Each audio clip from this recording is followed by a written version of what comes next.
Hi everyone and welcome, this is the Apostate Prophet. What is a child molester?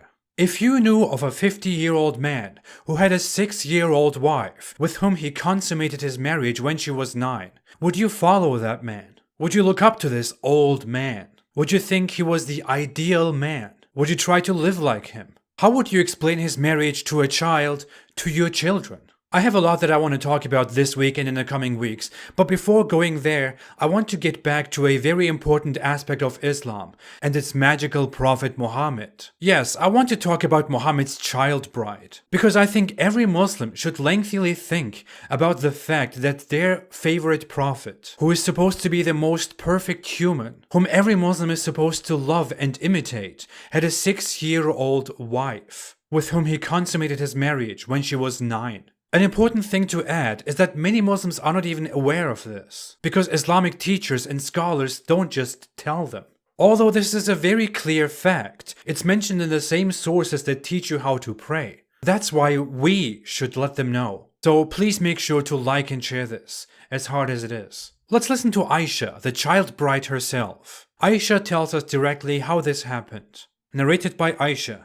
The Prophet engaged me when I was a 6-year-old girl. We went to Medina and stayed at the home of Bani al-Harith bin Khazraj. Then I got ill, and my hair fell out. Later on, my hair grew again, and my mother, Roman, came to me while I was playing in a swing with some of my friends. She called me and I went to her, not knowing what she wanted to do to me. She caught me by the hand and made me stand at the door of the house. I was breathless, and when my breathing became all right, she took some water and rubbed my face and head with it. Then she took me into the house. There in the house, I saw some local women who said, "Best wishes, and Allah's blessing, and good luck." Then she entrusted me to them, and they prepared me. Unexpectedly, Allah's apostle came to me in the forenoon, and my mother handed me over to him. And at that time, I was a girl of 9 years of age. Imagine you have a 9-year-old girl who plays outside with her friends on a swing, and you bring her to a 50-year-old man and say, "This is your husband now. Good luck." Imagine you are a girl and your parents bring you to a 50-year-old man when you are at the age of 9. And you were 6 when all of that was planned, when you were engaged, sealed to that 50-year-old man. And later, when you are much older, you recount your story, and you remember that you used to play with dolls in the house of your old husband, because you were still a little child. But that old husband, who is revered as a prophet, also bathed you and practiced sexual practices on you when you were 9 years old. We find in several reports that Muhammad told her he saw her in a dream, which is why he married her. That sounds like something a modern cult leader would say. We have some saying that she was an immature little girl, Muhammad's immature little wife. She used to play with dolls while married to Muhammad, who used to watch them play with dolls and then go and have sex with her. And she recalls that Muhammad used to visit the house of her parents every day before they got married. Do you think he thought, looking at that little child, "This is going to be my wife"? And finally, we learn again that Muhammad had intercourse with her when she was 9, and he was in his 50s. What an amazing prophet, right? What an honorable, wonderful, great and wise man. What a perfect example to follow. It is an undeniable fact that Muhammad did marry Aisha when she was still a child, although some moderate Muslims like to deny it when they hear it, and like to cite secondary sources to explain how she couldn't have been a child. But number one, it was the absolute Islamic consensus forever that this marriage happened exactly as described. And this was only challenged within the last 2 centuries by unconventional Muslims, and non-Muslims of course. And 2, it is recorded in numerous sources that are graded as completely authentic by Islamic scholars. If you doubt these sources, you should also doubt the Quran, because we confirm the authenticity of the Quran based on these sources. You should also doubt the prayers and the fastings and so much more. Others like to find no fault in Muhammad marrying a child. They say Muhammad had to marry a little child because she would live long after Muhammad and tell his tale to the believers. It's odd that he needs to marry a child for that, instead of just having a child, or adopting a child, or just having young students who can deliver his story, of which there are plenty by the way. Fine, Aisha tells us about some very intimate stuff about Muhammad, but we don't need Aisha.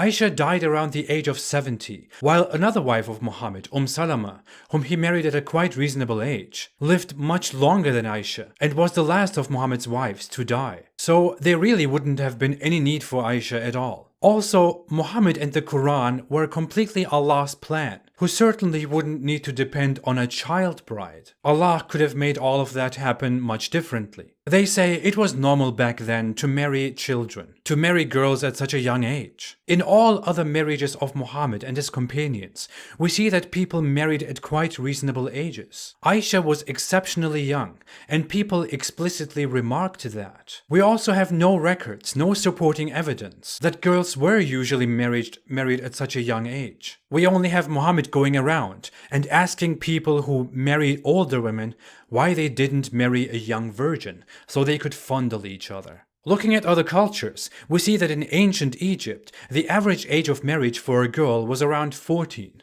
It was probably similar in ancient Mesopotamia. In ancient Rome, 12 was about the beginning. These cultures are much older than Muhammad's Arabia. They say the life expectancy of people was very low, which is why Muhammad had to marry her when she was 6. Yet we see that women lived to the ages of 70, 80, 90, 100, quite commonly. Muhammad died at the age of 60. He was 50 when he married her when she was 6. He definitely didn't have to depend on marrying a child of his best friend Abu Bakr. But none of that matters anyways. Muhammad is supposed to be an example to all humankind, of all times. The living example of the Quran, of how Allah wants everyone to live. Everything he did is supposed to be of divine guidance and flawless. Muhammad could have easily set an example by telling his believers, wait until a girl is mature and then ask her if she wants to marry you. But Muhammad was someone who said her silence is her consent. No wonder he arranged the marriage when she was 6,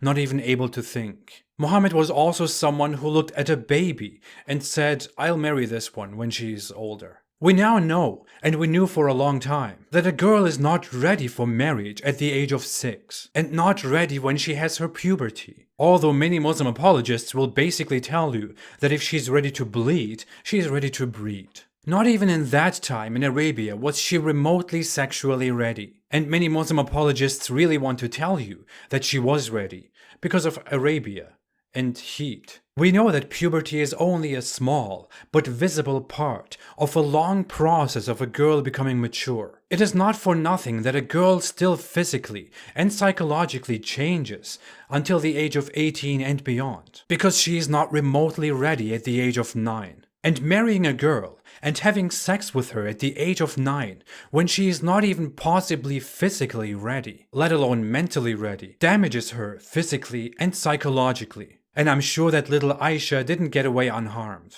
Now, how relevant is Muhammad's child marriage today? So you think that having sex with a 9-year-old is justified? Yeah, I mean, the thing is that if my daughter reached the age of menstruation, 9 years old, I would say you are ready. You are ready to get married. According to the Islamic Sharia, moment a lady reaches puberty, they can marry. Wow. They excuse child marriage. They rationalize child marriage, absurdly claiming that a 9-year-old girl could be mentally ready. They lay the foundation on which pedophiles securely walk and defy all kind of laws and common sense. They follow Muhammad's example and show us just how disgusting and dangerous Islam can be. Let's not let it happen without any objection. Muhammad married a child. He is regarded as the epitome of human perfection, a divinely guided prophet, the favorite prophet, who disregarded nature, the future of humans in child marriage, common sense, and the consent of a 6-year-old girl, the consent of a 9-year-old girl who is not ready for sex. This is the truth about Islam and Muhammad. This is one main reason, dear Muslims, why you have to explain a lot, or just face the fact that you're following a disgusting man who violated a child when he was in his 50s. It's probably time to get rid of that faith and that identity. It stinks. Thanks for watching. Most of my videos are not monetized. If you want to support my cause, you can help me on Patreon or on apostateprophet.com. Thank you all so much. I will be back soon. Have a good day. And stay away from Islam.